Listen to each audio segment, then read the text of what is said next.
Welcome to the Slop Farm. Enjoy the video. In this video, I will show how to connect a Zen Pro controller to a Nintendo Switch. First, ensure your Zen Pro firmware is updated to the latest version, which provides optimal compatibility. You will also need a micro USB cable for the Zen Pro and a standard USB-A cable for connecting to the Switch. Make sure your Nintendo Switch is powered on and ready to receive new controller inputs. Having these items prepared prevents common setup issues.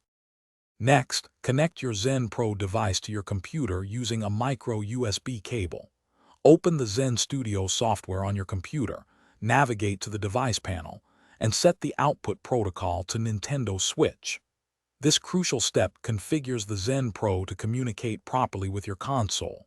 Save these settings to the device, and then safely disconnect it from your computer. Your Zen Pro is now ready for the next stage of connection. Now pick up your Nintendo Switch console. From the home menu, navigate to the system settings, which is the gear icon.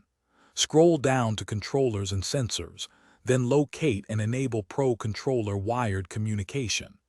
This setting allows your Switch to recognize and accept wired connections from controllers like the Zen Pro, ensuring a seamless setup process. Confirm this setting is toggled on before proceeding. With your Switch ready, connect the Zen Pro. If using a docked Switch, plug the Zen Pro's longer USB cable into an available USB port on the dock. For handheld mode, you will need a small USB-C to USB-A adapter, plugging the Zen Pro into that, and then into the Switch's bottom port. Connect your preferred gaming controller to the Zen Pro device using its input cable. This establishes the physical link between your controller and the console. Thanks for watching. Consider subscribing if we helped you today.